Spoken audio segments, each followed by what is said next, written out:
brothers and sisters in Christ Jesus, greetings. క్రీస్తునందు నా ప్రియమైనటువంటి సహోదర సహోదరులారా, మీకు శుభాకాంక్షలు, వందనాలు, ఆశీస్సులు. మనము యుగాంతములో ఉన్నాము, అనగా ఇంకా ఈ లోకము సమాప్తమైపోయేటటువంటి స్థితికి వచ్చేస్తూ ఉన్నది. యేసుక్రీస్తు ప్రభు మాట్లాడినవన్నీ కూడా నెరవేరుతూ ఉండడము మనం చూస్తూ ఉన్నాం. జాగ్రత్తగా పరిశీలించి చూడండి. చుట్టూ ఉన్నటువంటి వాతావరణము, ఆ తర్వాత ప్రతి దేశంలో ఉన్నటువంటి ఆర్థిక స్థితులు, అక్కడ పరిపాలన, మనుషులు ఏ విధంగా మారిపోతూ ఉన్నారు, వీటన్నిటినీ మనము నిశితంగా గమనించి చూడాలి. ఎందుకు అనంటే, మనం ఈ లోకములో ఉన్నాం, కానీ ఈ లోకం వారం కాము. ఇక్కడ మనము పరదేశులము, యాత్రికులమై ఉన్నాం. మనము దేవుని వాటిని అనుభవిస్తూ, దేవుడిచ్చినటువంటి వాటిని మనము మన జీవిత యాత్రలో ఆశీర్వాదములు పొందుకుంటూ, మనం దేవుణ్ణి కొన్నిసార్లు వెంబడించము, ఆయన ఆజ్ఞలకు లోబడము, ఇష్టానుసారంగా కొన్నిసార్లు దేవుని దూషించేస్తాము. మనము భూమి మీద ఉన్నప్పుడు దేవుని సన్నిధానంలో ఉన్నామని బహు జాగ్రత్తగా ఉండాలి. అనేకులు ఈ వాక్యాన్ని వింటూ తమ జీవితంలో పరిశుద్ధాత్మ సహాయం చేత దేవుని యొక్క వాక్యమును వారిని నడిపిస్తుంటే హృదయాలను సరిచేసుకుంటూ ఉన్నారని నేను దేవునికి వందనాలు తెలియచేస్తుంటున్నాను. తలలు వంచి ప్రార్థించుకుందామా? ప్రేమగల తండ్రి, నీకు వందనాలు. కాలములో సమయములో తండ్రి నీ స్వాధీనమందున్నవి. ఇదిగో ఇంకా ఈ లోకమునకు తీర్పు తీర్చు గడియ వచ్చిందని నేను నమ్ముతూ, యేసు ప్రభువా త్వరగా రమ్ము అని ప్రార్థిస్తున్నాను.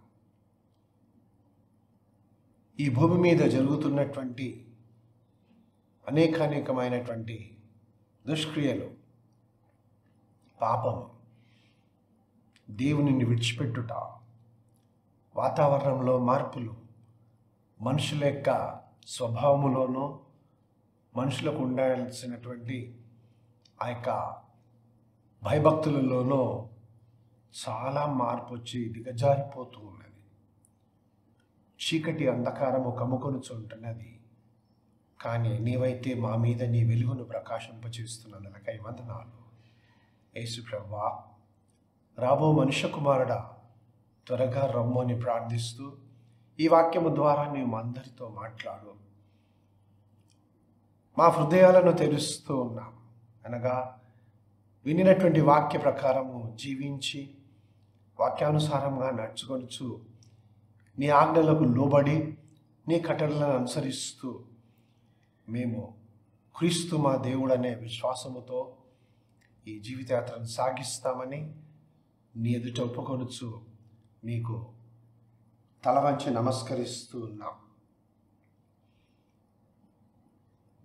ఈ వాక్యం వినిన ప్రతి ఒక్కరిని దీవించి ఆస్వాదించండి, వారి కుటుంబాలను ఆస్వాదించండి.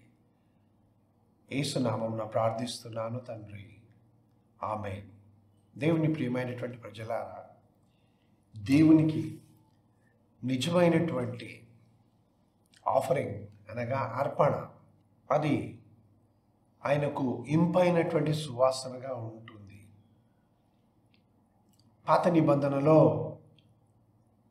మనకు దేవుని వాక్యము ఏమి బోధించుచున్నది, కృత నిబంధనలో దాని యొక్క నిజ రూపము, నిజ స్వరూపం ఏమిటి అని మనము తెలుసుకోవాలి. ఈ సమయంలో దేవుడు అబ్రహాము కాదు, అబ్రాముతో ఆయన మాట్లాడుతూ ఏమంటాడంటే, దర్శనమందు వచ్చి అబ్రామును దేవుడు పిలుస్తాడు. పిలిచి అతనితో మాట్లాడతాడు. ఏమని వాగ్దానం చేశాడు దేవుడు అంటే, ఆదికాండము 15వ అధ్యాయం మొదటి వచనములో, ఇవి జరిగిన తర్వాత యెహోవా వాక్యము అబ్రామునకు దర్శనమందు వచ్చి, అబ్రామా, భయపడకుము, నేను నీకు కేడెము, నీ బహుమానము అత్యధికమగునని చెప్పాను. నీ బహుమానము అత్యధికమగును. అవును, మన బహుమానము అత్యధికము కావాలి అని అంటే, మనము ఆశీర్వాదములకు వారసులవుటకు పిలువబడి ఉన్నాం కనుక, ఆశీర్వాదములు మన మీద కుమరించబడాలి అని అంటే, దేవుని యొక్క కృపా కనికరములు మన మీద ఉన్నవి కనుక, మనము ఈ యొక్క బహుమానములు పొందడానికి ఏ విధంగా దేవునితో సహవాసం కలిగి ఉండాలి, వినినటువంటి ఆయన వాక్యము, మనం చదివినటువంటి ఆయన వాక్యమును, మనం ధ్యానించినటువంటి ఆయన యొక్క మాటల ద్వారా ఈ లోకములో మనము ఆయన చిత్తానుసారంగా ఏ విధంగా జీవించాలి, ఆయనకి ఇష్టలైనటువంటి మనుషులంగా మనం ఎలా ఉండాలనేది ఈ సమయంలో పరిశుద్ధాత్మ దేవుడు మనకు బయలుపరచునుగాక. అబ్రాముతో దేవుడు మాట్లాడిన తర్వాత అబ్రాము ఏం చేస్తాడనంటే, ఆదికాండము 15వ అధ్యాయం 9వ వచనము 10వ వచనమును నేను చదువుతున్నాను. దేవుడు అబ్రహామునకు ఈ విధంగా సెలవిస్తూ ఉన్నాడు. అనగా అబ్రాముతో ఆయన నిబంధన చేసి, ఈ విధంగా నేను నిన్ను దీవించి ఆశీర్వదిస్తాను అని, నీకు సంతానము కలుగుతుందని దేవుడు అబ్రాముకు వాగ్దానం చేస్తున్నాడు. అప్పుడు ఇదంతా నాకు ఎట్లా తెలుస్తుంది ప్రభు అనంటే, ఆదికాండము 15వ అధ్యాయం 9వ వాక్యం నుంచి దేవుడు ఆయనకి ఈ విధంగా తెలియజేస్తున్నాడు. 3 ఏళ్ల పెయ్యను, 3 ఏళ్ల మేకను, 3 ఏళ్ల పొట్టేలును, ఒక తెల్ల గువ్వను, ఒక పావుర పిల్లను నా యొద్దకు తెమ్మని అతనితో చెప్పాను. అతడు అవన్నీ తీసుకొని వాటిని నడుమకు ఖండించి, దేని ఖండమును దాని ఖండమునకు ఎదురుగా ఉంచెను. పక్షులను అతడు ఖండింపలేదు. ఈ విధంగా 3 పశువులను, పెయ్యను, మేకను, పొట్టేలను, ఈ 3టిని తీసుకొనిరా, 2 పక్షులను తీసుకొని వాటిని నడుమకు, అంటే ఈ విధంగా నడుమకు ఖండించమని చెప్పాడు అన్నమాట. జాగ్రత్తగా వినండి. ఈ విధంగా నడుమకు అంటే సగభాగం ఇటు, సగభాగం ఇటు, అక్కడే ఖండించి పెడతారు. ఇర్మియా గ్రంథంలో మనం ఇది చూస్తాం.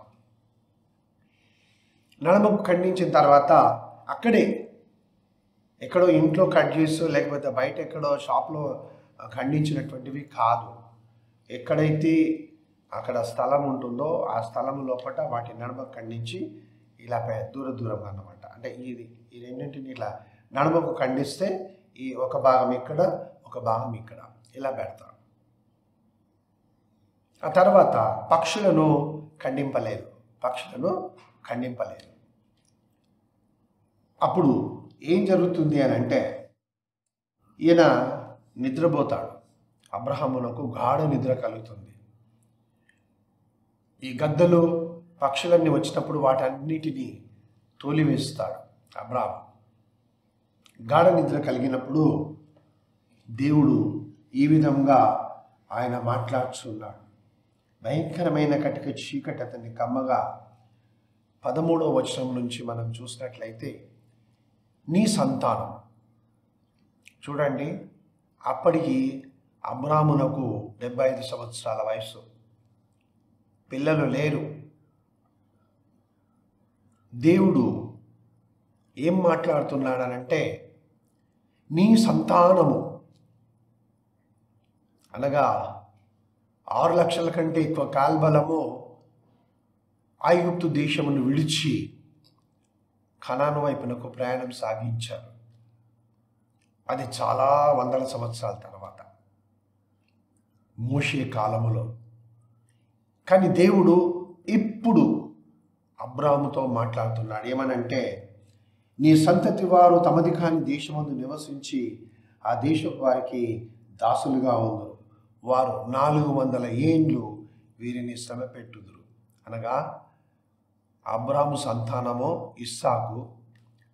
ఇస్సాకుకు జన్మించినటువంటి బిడ్డలలో యాకోబు సంతానము 12 మంది. ఆ 12 గోత్రముల ద్వారా బహుగా విస్తరించిపోయింది జనాంగం. వారందరూ కూడా మరి ఐగుప్తుని విడిచి కనాను దేశానికి వస్తారు. ఈ విధంగా అతడు ఏ విధంగా నిద్రిస్తాడో, నీవు నీ పితరుల యుద్ధకు క్షేమంగా నీ యొక్క వృద్ధాప్యమందు చేరుకుంటావు. 4వ తరం వారు మరలా ఇక్కడికి వస్తారని దేవుడు అబ్రాహాముకు వాగ్దానం చేశాడు. ఆ తర్వాత ప్రొద్దుగుంకి కటిక చీకటి పడినప్పుడు రాజుచున్న పొయ్యి అగ్నిజ్వాలయు కనబడి ఆ ఖండముల మధ్య నడిచిపోయాను. ఆ సమయములో, అనగా ఇలా ఉంచినటువంటి ఆ ఖండముల మధ్యలో రాజుచున్నటువంటి పొయ్యి అగ్నిజ్వాలను మధ్యలో నుంచి నడిచిపోయాయన్నమాట. అంటే నిబంధన చేసేటప్పుడు తూర్పు దేశాలలో ఈ విధంగా చేస్తారు. మరొక మేకను నడుమకు ఖండించి ఆ మేక భాగంలో అక్కడే దాని రక్తమంతా ఓడి ఉంటుంది. ఆ రక్తములో నుంచి ఈ యొక్క నిబంధన చేసేటటువంటి వాళ్ళు, ఒప్పందం చేసుకునేటటువంటి వాళ్ళు ఇద్దరు కూడా దాని మధ్యలోంచి నడిచిపోతారు. ఆ విధంగా వారు ఆ రక్త ప్రోక్షణ క్రింద ఉంటారన్నమాట. రక్తముతో నిబంధన చేస్తున్నారు. అప్పుడు దేవుడు అబ్రాహాముకి ఏమని వాగ్దానం చేస్తాడంటే, ఐగుప్తు నదులు మొదలుకొని గొప్ప నది అయిన యూఫ్రటీస్ నది వరకు ఈ దేశమును, అనగా కేనీయులను, పెరిజీలను, కర్మోనీయులను, హిత్తీయులను, పెరిజీలను, రెఫాయిలను, అమోరీలను, కనానీయులను, గిల్గాషీయులను, యెబూసీయులను నీ సంతానములకు ఇచ్చి ఉన్నానని అబ్రాహాముతో నిబంధన చేశారు. అనగా ఐగుప్తు నదులు కొని యూఫ్రటీస్ నది వరకు ఉన్న ప్రదేశం అంతయు మీది. దేవుడు అబ్రాహామునకు స్వాస్థ్యంగా ఇచ్చాడు. అది దేవుడిచ్చి, ఇప్పుడు ఇశ్రాయేలు ఉన్నటువంటి ప్రదేశం అది దేవుడిచ్చినటువంటి. గనుక దేవుని ప్రియమైన ప్రజలారా, ఈ విధంగా రక్తముతో నిబంధన చేస్తున్నాడు. ఇది దేవునికి ప్రీతికరమైనటువంటి ఆ యొక్క అర్పణ. రక్తముతోనే ఎందుకని మనల్ని మనం ప్రశ్నించుకున్నప్పుడు లేవియ కాండము 17వ అధ్యాయము 11వ వచనాన్ని మనం చూద్దాం. లెవిటికస్ 17:11. రక్తము దేహమునకు ప్రాణము, మీ నిమిత్తము ప్రాయశ్చిత్తము చేయనట్లు బలిపీఠం మీద పోయిటకై దానిని మీకు ఇచ్చి తిని, రక్తము దానిలోనున్న ప్రాణమును బట్టి ప్రాయశ్చిత్తము చేయను. చాలామంది ఏమనుకుంటారంటే, ఒక పక్షిని కానీ ఒక పశువును కానీ దానిని కట్ చేసినప్పుడు అందులో నుంచి వచ్చినటువంటి రక్తం ఎర్రగా ఉంటుంది కదా, దాన్నే వాళ్ళు అనుకుంటారు. యేసుప్రభు రక్తం చిందించాడనంటే ఆయన శరీరంలో కారినటువంటి రక్తమే అనుకుంటారు. కానీ ఆ రక్తములో ప్రాణం ఉంటుంది. దేవుని నామమునకు మహిమ కలుగును గాక. ఆ ప్రాణము ఆయన ఊపిరి మనలో ఊదినప్పుడు వచ్చినటువంటిది. నీ శరీరములో రక్తం ఉన్నది అని అంటే అందులో ప్రాణము ప్రవహిస్తున్నది. రక్తములో ఉన్నటువంటి ప్రాణము ప్రాయశ్చిత్తం చేస్తుంది. అంటే దేవునితో సహవాసం లేకుండా పోయినటువంటి పాపికి, దేవునితో సహవాసం లేకుండా ఆయనను వదిలి లోకం వైపుకు తిరిగినటువంటి దేశములు, జనములు వీరి కొరకు ప్రాయశ్చిత్తం చేయడానికి, అనగా మరలా దేవునితో సమాధాన పడినట్లుగా, ఇంగ్లీష్లో రికన్సిలియేషన్ అని అంటారు. మరలా సమాధాన పడుటకు రక్తములో ఉన్నటువంటి ప్రాణమే కారణమై ఉంటున్నది. అందుకే దేవుడు రక్తమును ఇచ్చాడు. ఆ దినములలో బలి అర్పణ ఎందుకు చేయమన్నాడంటే, దేవుడేదో తనకు రక్తం కావాలని కాదు, కానీ ఆ ప్రాణం ఏదైతే ఉన్నదో ఆ ప్రాణము ప్రాయశ్చిత్తం ఆ దేవుడు నిర్ణయించినటువంటిది. అది ఆయన యొక్క ఆజ్ఞ. ఎందుకు అనేది మనకు తెలియదు. అలా ఎందుకు చేశారు, ఇలా ఎందుకు చేశారు? దేవుని నియమాలు, దేవుని కట్టడలో అవి కొన్నిసార్లు మనం ఊహించలేం. ఆయన జ్ఞానము మితిలేనిది, దానిని మనము శోధించలేం. కనుక ఆయన ఆజ్ఞాపించిన వాటిని కొన్నింటిని చాలామంది ఇవి అర్థం కాకుండా ఇదంతయు అబద్ధమే అని వదిలి వెళ్ళిపోతారు. కానీ ఆయన చిత్తం ఏమై ఉన్నది, ఎందుకు ఆయన రక్తమును ప్రాయశ్చిత్తం చేయడానికి మనకి ఇచ్చాడు అనేది అది ఆయనకు తెలుసు. కాబట్టి ఈ సమయంలో లేవికాండం 17వ అధ్యాయం 11వ వచనం మనం చూసాము. రక్తము దేహమునకు ప్రాణము. అది మనకు ఆ అర్పణ చేసినప్పుడు ఆ పశువు లేకుంటే ఆ యొక్క పక్షిలో ఉన్నటువంటి దాని ప్రాణము ఈ ఇరు పాపము చేసినటువంటి వారికి, దోషులైనటువంటి వారిని, అపరాధులైనటువంటి వారిని, జనాంగములు కానీ, దేశములు కానీ, ప్రజలు కానీ, లేకపోతే ఒక పాపి కానీ, వీళ్ళందరూ కూడా దేవునితో సమాధాన పడడానికి తిరిగి వచ్చినప్పుడు రక్తమే వారికి ప్రాయశ్చిత్తం చేస్తుంది. రక్తము ప్రాయశ్చిత్తం చేస్తుంది. కాబట్టి దేవుని వాక్యం ఏమంటుందంటే, యేసుక్రీస్తు ప్రభు ఆయన సిలువ వేయబడిన తర్వాత చనిపోయినప్పుడు ఆయన సిలువ నుంచి తీయబడి పాతిపెట్టబడ్డాడు. 3 రోజులు సమాధిలో ఉన్నాడు. ఆ తర్వాత 3వ దినమున ఆయన తిరిగి లేచి తన స్వరక్తము తీసుకొని దేవుని సన్నిధానంలో ప్రవేశించాడు. దేవా, ఇదిగో నీ చిత్తానుసారంగా భూమి మీద ఉన్నటువంటి ప్రజల యొక్క ప్రాయశ్చిత్తం కొరకై, మానవుని పాప క్షమాపణ కొరకు ప్రాయశ్చిత్తంగా నా ప్రాణమును ధారపోసి మరలా నీతో సహవాసము కలిగి ఉండునట్లుగా నేను అక్కడ నిబంధన రక్తంను చిందించి వచ్చాను, ఇదిగో అని చెప్పి తీసుకొని వస్తాను. ఎవరైతే యేసుక్రీస్తు ప్రభు యొక్క ప్రాణము నా ప్రాణము స్థానములో ధారపోసాడు ఆయన అని నమ్మి, ప్రభువా నన్ను క్షమించు, నేను పాపిని, పరలోకమందున్న దేవునికి ఆయన పరలోకమునకు విరోధంగా నేను పాపం చేస్తానని పశ్చాత్తాపడి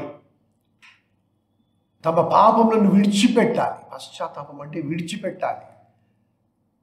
పాపాలన్నీ హృదయంలోనే ఉంచుకొని, మార్కు సువార్త 7వ అధ్యాయం 21వ వచనం నుంచి మనం చూస్తే 13 రకములైనటువంటి ఘోరమైనటువంటి పాపములు మానవుని హృదయంలో, పాపి హృదయంలో ఉంటాయి. వాటన్నిటినీ తీసివేసి వాటి స్థానములో దేవుడు ఏవైతే మంచి చేయమని ఆజ్ఞాపించాడో, ఏ విధంగా జీవించమన్నాడో వాటితో మన హృదయాన్ని నింపుకొని క్రీస్తు యేసును రక్షకునిగా అంగీకరించి పరలోకం వైపునకు ప్రయాణించేటటువంటి వాళ్ళే నిజమైనటువంటి విశ్వాసులు, దేవుని పిల్లలు.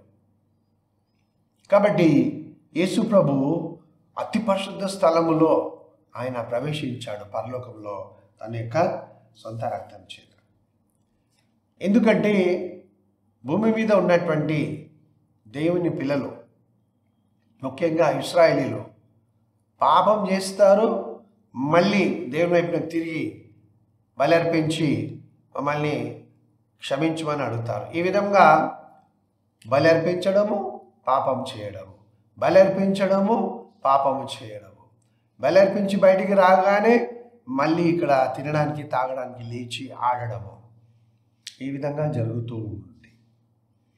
ఇప్పటికి కూడా చూడండి, మందిరానికి వెళ్ళామని వెళ్తారు, మందిరంలోనే కోపతాపాలు, ద్వేషాలు, బయటికి రాగానే తిట్టుకోవడాలు, లేకపోతే లోకంలోనికి వచ్చి తమ ఇష్టానుసారంగా చేయడం, ఇవన్నీ కూడా ఉన్నాయి. కాబట్టి దేవుని వాక్యం ఏమంటుందంటే, వారు అర్పించేటటువంటి మేకలు కానీ, గొర్రెల యొక్క కానీ, లేకపోతే ఆవు దూడల యొక్క రక్తము మానవుడు అనగా పాపి అయినటువంటి మానవుని యొక్క పాపమును కడిగివేయలేకపోతూ ఉన్నది.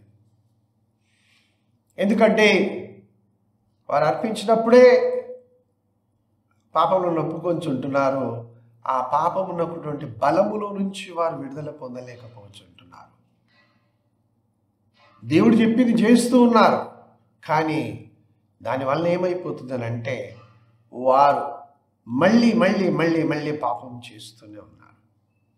అందుకు ఆ పాపం యొక్క గిల్ట్, మనస్సాక్షితో వచ్చిన కల్మషం ఏదైతే ఉన్నదో అది పాపిలో నుంచి తీసివేయలేకపోతుంది వారు అర్పించినటువంటి బలులను బట్టి.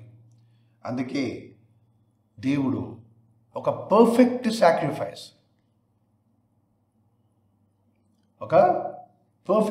సాక్రిఫైస్, ప్రశస్తమైనటువంటి ఆ యొక్క బలి, సమర్పణ,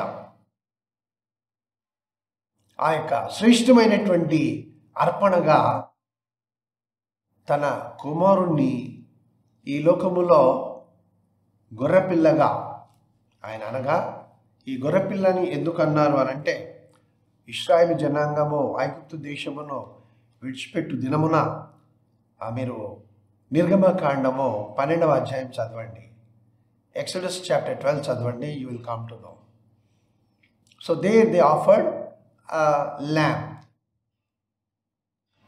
అందుకే వారికి గొర్రెపిల్లగా చూపించాడు.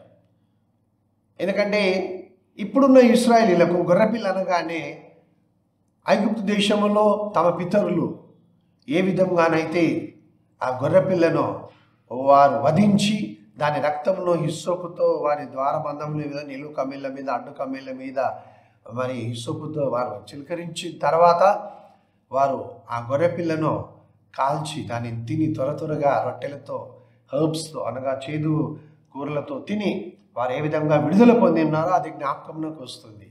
అందుకు సూచనగా యేసు ప్రభువును ఆ దినమున అర్పింపబడిన గొర్రెపిల్లకు సూచన ఈ దినమున అర్పించబడుతున్నటువంటి యేసుక్రీస్తు ప్రభుని ఈ లోకంలోనికి పంపించాడు. ఈ గొర్రెపిల్ల యొక్క రక్తము ప్రతి పాపము నుండి మనలను పవిత్రులుగా చేస్తుంది. 1 యోహాను పత్రిక 1వ అధ్యాయము 7వ వచనం 9వ వచనంలోను, ఎఫెసీ పత్రిక 1వ అధ్యాయము 7వ వచనంలోను, రోమా పత్రిక 5వ అధ్యాయము 9వ వచనంలోను, యోహాను రాసిన మొదటి పత్రిక 2వ అధ్యాయము 2వ వచనంలోను మనం చూస్తాం. యేసు రక్తము ప్రతి పాపము నుండి మనలను పవిత్రులుగా చేస్తుంది. ఆయన రక్తము మనకు ప్రాయశ్చిత్తము చేసి ఆయనే మన పాపములకు శాంతికరమై ఉన్నాడు. రోమపత్రిక 3వ అధ్యాయము 23-24 వచనాల్లో చూస్తే ఆయన రక్తము వలన మనము నీతిమంతులుగా తీర్చబడుచుంటున్నాం. ఈ విధంగా మనము నీతిమంతులుగా తీర్చబడడం మాత్రమే కాదు, మన మనస్సాక్షికి తగిలినటువంటి కల్మషమంతయు కూడా ఆయన రక్తము మనను శుద్ధీకరిస్తుంది. ఒకసారి హెబ్రీలకు రాయబడినటువంటి పత్రిక 9వ అధ్యాయము 14వ వచనాన్ని మనం గమనిస్తాం. ఈ గిల్టీ కాన్షియన్స్ గురించి మనం ఇక్కడ చూస్తాం. నిత్యుడగు ఆత్మ ద్వారా తన్ను తాను దేవునికి నిర్దోషినిగా అర్పించుకున్న క్రీస్తు యొక్క రక్తము నిర్జీవ క్రియలను విడిచి జీవం గల దేవుని సేవించుటకు మీ మనస్సాక్షిని ఎంతో ఎక్కువగా శుద్ధి చేయును. మీ మనస్సాక్షిని అనగా మన మనస్సాక్షిని ఎంతో ఎక్కువగా శుద్ధి చేయును. ఎందుకు అనంటే, పాపము చేసినటువంటి ఒక పురుషుడు తాను పాపాలు ఒప్పుకొని పశ్చాత్తాపపడినా, తాను ఏ స్త్రీతోనైతే వ్యభిచారం చేశాడో ఆవిడ జ్ఞాపకం వచ్చినా లేకుంటే ఆవిడను చూసినా మళ్ళీ నీవు పాపివే అనేటటువంటి ఆలోచన తన హృదయంలో కలుగుతుంది. ఒక వ్యక్తి ఇంకొకతన్ని మోసగించినప్పుడు ఇతను ఆ మోసగించిన వ్యక్తిని గురించి ఆలోచించినా లేకపోతే అతను జ్ఞాపకం నాకు వచ్చినా ఇతనిలో నేను అతన్ని మోసగించాను అనే అది మనస్సాక్షికి కల్మషం. ఎప్పుడో చిన్నప్పుడు చేసినటువంటి తప్పులు అవన్నీ ఇప్పుడు జ్ఞాపకం వస్తూ ఉంటాయి. ఎందుకు? ఆ కల్మషం అలాగే ఉంది. గిల్టీ కాన్షియస్ అది అలాగే ఉంది కాబట్టి దానిని ఏ డాక్టర్ కానీ ఎవరు కానీ తీసివేయలేరు. అనేకులు తాము చేసినటువంటి పాపములను ఆ హృదయములో ఉంటాయి, ఆ ఆలోచనలు ఉంటాయి. వారిని నిత్యం చూస్తూ ఉంటారు. అయ్యో, నేను అతనితో తప్పు చేశాను, నేను ఈవిడితో తప్పు చేశాను, లేకపోతే ఈ విధంగా నేను మోసగించాను, ఈ విధంగా అబద్ధములాడాను, నేను ఈ దొంగతనం చేశాను, నేను ఈ విధంగా చేశాను అనేటటువంటి కాన్షియస్, ఆ గిల్టీ కాన్షియస్ మానవునిలో ఉండి నిత్యము బాధిస్తుంది అన్నమాట. అందుకే చాలామంది దాన్ని తట్టుకోలేకపోతారు. డాక్టర్ దగ్గరికి వెళ్తే మీరు బాగా ఆలోచిస్తున్నారు, మీ డిప్రెషన్లోనికి వెళ్తున్నారు, మీరు మీ బీపీ రేజ్ అవుతుందని చెప్తూ ఉంటాడు. ఎందుకు అనంటే హృదయము లోపల ఆ బాధ ముళ్ళు వలె గుచ్చుకొనుచూ ఉంటుంది, నిత్యము బాధిస్తూ ఉంటుంది. ఏ డాక్టర్ కూడా హృదయం లోపలికి ప్రవేశించి దానిని తీసివేయడు, ఎవరు కనుగొనలేరు దానిని. కేవలము నీవు ఆ విధంగా పీడింపబడుతున్నప్పుడు, ఆలోచనలు నిన్ను బాధిస్తున్నప్పుడు, ఎవరికి చెప్పుకోలేక విడిచిపెట్టలేక నిస్సహాయులు ఉన్నప్పుడు హెబ్రీ 9:14 ప్రకారం ప్రార్థన చేసి, ప్రభువా నీ ప్రాణము నా యొక్క కల్మషము తీసివేయనిమ్ము, రమ్ము నా హృదయంలోనికి, నేను ఈ పాప దోషమును భరించలేకపోతూ ఉన్నాను. యేసుక్రీస్తు ప్రభువా, నీవు 2000 సంవత్సరముల క్రితము నీవు నీ ప్రాణమును ఆ కల్వరి శిల్వ మీద ధారపోసావు. కల్వరిలో శిల్వ మీద ధారపోసిన నీవు నా కొరకు చనిపోయి తిరిగి లేచి నేను ఇప్పుడు పశ్చాత్తాపపడుతూ ఉంటే, నీవు ఏ విధంగానైతే దేవుని ఆత్మచేత మృతులలో నుండి లేపబడ్డావో ఆ విధంగా నన్ను కూడా చచ్చిన స్థితిలో నుంచి, నా పాపం నుంచి లేవనెత్తి నీతో పాటు కూర్చోబెట్టుకుంటున్నావు. హల్లెలూయా. అది యేసు ప్రభు చిందించిన ప్రశస్తమైన రక్తము. ఆయన బలియాగంగా తన్ను తాను అర్పించుకున్నందుకు నీవు శాంతి సమాధానం కలిగి ఉండాలని, పరిశుద్ధమైన జీవితం జీవించాలని దేవుడు ఈ యొక్క అర్పణను నీకు ఇచ్చాడు. దానిని మన విశ్వాసం ద్వారా మనం ఒప్పుకోవాలి. యేసుక్రీస్తు ప్రభు రక్తము మన యొక్క మనస్సాక్షికి తగిలినటువంటి కల్మషం అంతటిని కూడా పరిశుద్ధపరుస్తుంది. రక్తం అంటే ఏమిటి? ప్రాణం అనుకున్నాం. మరి మనలో ఉన్నటువంటి ప్రాణము ఆయన ఆదామును నిర్మించిన తర్వాత ఆదాము యొక్క నాసికా రంధ్రములలో దేవుడు తన ఊపిరిని ఊదాడు. ఈ దినమున చాలామంది ఆయన పరలోకమందున్న తండ్రి అయిన దేవుడు, సర్వోన్నతుడైన సర్వశక్తివంతుడైనటువంటి దేవుడు, ఆది అంతము ఆయనే, నేనే దేవుడను, నేను తప్ప ఇంకా వేరే దేవుడు ఉన్నాడా అని అడిగినటువంటి ఆయన ఈ లోకంలో కానీ ఇంకెక్కడ కానీ ఎవరు అడగలే, ఏ దేవుడు అడగలే. నేను దేవుడు నన్ను ఎవరు చెప్పలేదు. యెహోవాను నామం గల గొప్ప దేవుడు మాత్రమే అన్నాడు, నేనే దేవుడను, ఆయన అని ఊదాడు. ఇప్పుడు దాన్ని మిస్యూజ్ చేస్తున్నారు చాలామంది. ఆ అమ్మాయికి ఇలా దగ్గర పెట్టుకుంటున్నారు అని ఇట్లా అనగానే అందరూ పడిపోతున్నారు. దేవునికి ఏం సమాధానం చెప్తారు వాళ్ళు? దేవుడు ప్రాణమును పోస్తున్నాడు. నీవేం చేస్తున్నావు? ఆ ఊదినప్పుడు ఇలా ఫు అని ఊదినప్పుడు చాలామంది ఫు అని ఊదుతారు. ఏం చేస్తున్నారు వాళ్ళు? మళ్ళీ జీవింపజేస్తున్నారా చచ్చిన వాళ్ళని అక్కడ? లేకపోతే తాము ఒక దాన్ని నిర్మించి దాంట్లో జీవాత్మను వారు ఊదుతూ ఉన్నారా? జాగ్రత్తగా ఉండాలి మనం. దేవుని ప్రియమైన ప్రజలారా, మోసపోకండి. ఇలాంటి వాటి విషయంలో మీరు ఎంత దూరంగా ఉంటే అంత మంచిది. గనుక ఇప్పుడు మనము వినినట్లుగా ఆయన ఊపిరి నాలో ప్రాణమై ఉన్నది. మరి నిత్య జీవము? అవును, యేసుక్రీస్తు ప్రభు నా పాపములకు ప్రాయశ్చిత్తం చేసినప్పుడు దేవుని ఊపిరైతే ఉంది, కానీ అది పరిశుద్ధమైనది కాకుండా నేను అపవిత్రమైన జీవితం జీవించడం ప్రారంభించాను. ప్రాణం ఉంది కానీ నా ఆత్మకు కల్మషము. యేసుక్రీస్తు ప్రభు యొక్క ప్రాణము నా ఆత్మను శుద్ధీకరించి నన్ను నీతిమంతునిగా తీర్చింది, అనగా దేవుని సన్నిధానంలో నిలబడగలిగినట్లుగా చేసింది. కనుక నేను ఇప్పుడు నిత్య జీవమును కలిగి ఉన్నాను. అందుకే హెబ్రీలకు రాసిన పత్రిక 10వ అధ్యాయం 19-20 వచనాలలో బైబిల్ గ్రంథంలో ఈ విధంగా వ్రాయబడింది. సహోదరులారా, యేసు మన కొరకు ప్రతిష్ఠించిన మార్గమున, అనగా నూతనమైనదియు జీవం గలదియు ఆయన శరీరము అను తెర ద్వారా, జాగ్రత్తగా ఈ వాక్యమును ధ్యానించండి. ఆయన శరీరం అనే తెర ద్వారా, అనగా శిలువ మీద యేసుక్రీస్తు ప్రభు యొక్క శరీరము నిలువుగా ఇలా చీల్చబడినది సాదృశ్యం అన్నమాట. ఎందుకు అనంటే దేవుడు ఆ యొక్క శరీరం అనే ద్వారములో గుండానే మనము ప్రయాణం చేస్తాం. అందులో నుంచి యేసుక్రీస్తు ప్రభు గుర్తుగా, నిజంగా ఆయన శరీరం ఇలా చీల్చబడలేదు, కానీ దేవాలయములో, అనగా యెరూషలేము దేవాలయంలో యేసుక్రీస్తు ప్రభు మరణించినప్పుడు, తండ్రి నీ చేతికి నా ఆత్మను అప్పగిస్తున్నానని చెప్పగానే ఆ దేవాలయం తెర నడిమికి చిరిగింది. ఆ తెరల నుండి విశ్వాసి లేకపోతే పాపక్షమాపణ పొందినటువంటి వాడు అందులో నుంచి అతి పరిశుద్ధ స్థలంలోనికి వెళ్ళగలడు. అంతకుముందు ఆ తెర అడ్డంగా ఉండే అతి పరిశుద్ధ స్థలానికి.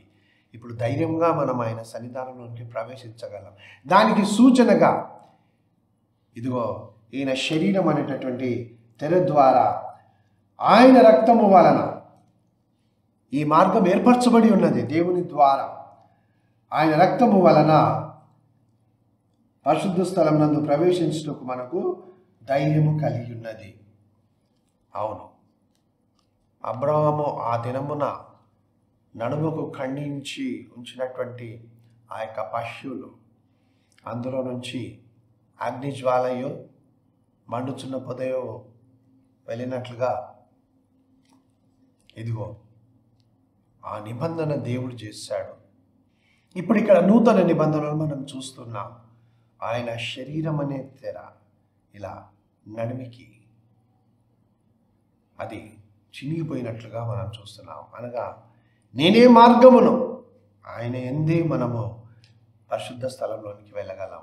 అందుకే అపోస్తలుడైన పౌలు రోమీయులకు రాసినటువంటి పత్రిక 12వ అధ్యాయము 1వ వచనంలో ఏమని ఆయన తెలియజేస్తున్నాడంటే పరిశుద్ధాత్మ ద్వారా, కాబట్టి సహోదరులారా, ఆయన క్రీస్తునందు విశ్వాసం ఉంచినటువంటి వారితో మాట్లాడుతున్నాడు. మై డియర్ బ్రదర్స్, మనం చాలామంది కాదు, అందరం కూడా తెలిసిన వాళ్ళు మనకు కలిసిన, ఎప్పుడో సంవత్సరం తర్వాత ఆయన కలిసిన, నేను ఆయనను కలిసిన, మనం ఏమనుకుంటాము? గుడ్ మార్నింగ్ అని, నమస్కారం అని అన్నాం. Praise the Lord brother, praise the Lord brother కదా. సహోదరులు ఐక్యత కలిగి నివసించుట ఎంత మేలు. సహోదరులు, సో ఆ సహోదరులతో మాట్లాడుతూ ఉన్నాడు. నీవు కూడా సహోదరుడవైతే నేను కూడా సహోదరునైతే, అనగా బ్రదరిన్ అని మళ్ళీ నేను అటువైపునకు వెళ్ళడం లేదు, వాళ్ళది వేరే, వాళ్ళ గురించి నేను మాట్లాడడం లేదు. ఆ చర్చెస్ గురించి, డెనామినేషన్స్ గురించి నేను మాట్లాడను, వాక్యం గురించి చెప్తున్నాను. సహోదరులారా, డియర్ బ్రదర్స్ అంటున్నాడు. ఇంకా యోహాను భక్తుడేమో డియర్ ఫ్రెండ్స్ అంటాడు. ఈ విధంగా మనలను పిలుస్తూ ఉన్నారు, సహోదరులారా, మనందరము క్రీస్తు శరీరములో ఒకటే అని. పరిశుద్ధమును ఎలా ఉండాలి? పరిశుద్ధమును దేవునికి అనుకూలమైన సజీవ యాగంగా మీ శరీరములను ఆయనకు సమర్పించుకొనుడని దేవుని వాత్సల్యమును బట్టి మిమ్మును బ్రతిమాలు కొనుచున్నాను. ఇట్టి సేవ మీకు యుక్తమైనది. Hallelujah, praise the lord. Elashta urams bahin tahiritra urishe eshtahil ruhal sihan pare tahintal eldorom bhalos ashasti taharitan trabase klad uhusi abrahisa. సజీవ యాగముగా మన శరీరములను మనము దేవునికి సమర్పించుకొని చేస్తున్నప్పుడే అది యుక్తమైనటువంటి సేవ. ఒక పెద్ద మందిరం కట్టించి ఇందులో 10 లక్షల మంది వస్తూ ఉన్నారు, ఇదిగో మా దగ్గర ఇంతమంది వస్తున్నారు, ఇలా జరుగుతుంది ఆరాధన, నేను 50 చోట్ల నేను స్క్రీన్లు పెట్టి నేను అన్నీ చూపించగలను, నా ప్రపంచంలోనే నేను ఈ స్థితిలో ఉన్నాను, అవన్నీ దేవునికి అక్కరలేదు. అవన్నీ దేవుడు ఏమంటాడంటే నేను ఎరగను, పో అంటాడు. ఎందుకు అనంటే ఇక్కడ ప్రతి ఒక్కరు, every individual who goes to a church, who goes to a ministry point, లేకపోతే ఎక్కడైనా ఒక సేవ జరుగుతున్నటువంటి స్థలంలో, ఫెలోషిప్లో, గృహ కూడికలో, ఎక్కడికి వెళ్ళినా గుంపు కాదు, ఆ గుంపులో ఉన్నటువంటి ప్రతి ఒక్కరూ ఏం చేయాలి? పరిశుద్ధమైనటువంటి జీవితము జీవిస్తూ ఈ శరీరమును అనగా మనస్సును, ప్రాణమును, ఆత్మను యేసు రక్తం చేత కడగబడి విమోచింపబడి పరిశుద్ధమైన జీవితము జీవిస్తున్నటువంటి విధంగా మనం ఉంటూ దేవుని అతి పరిశుద్ధ స్థలంలోనికి మనము విశ్వాసము ద్వారా ప్రవేశించినటువంటి వారమై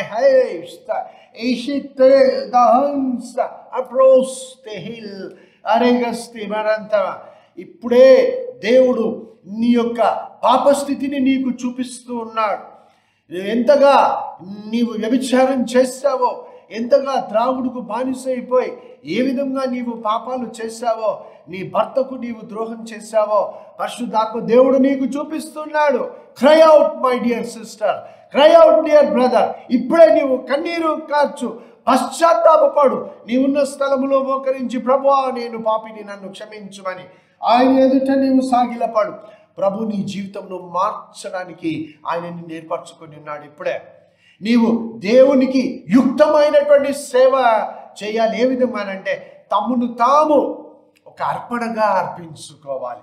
యేసుక్రీస్తు ప్రభు ఏ విధంగానైతే తను తాను దేవుని చిత్తము అనగా తండ్రి అయిన దేవుని చిత్తము నెరవేర్చుకొనడానికి ఆయన అర్పణంగా అర్పించుకొని తండ్రి నీ చిత్తము నెరవేర్చాలని చెప్పాడో ఆ విధంగా నీవు నేను మనము ఆ విధమైనటువంటి అర్పణగా ప్రభు సన్నిధానంలో అర్పించుకోవాలి. సజీవ యాగముగా అనగా బ్రతికి ఉన్నప్పుడే క్రీస్తు కొరకు పాపముల విషయమై చనిపోవడం.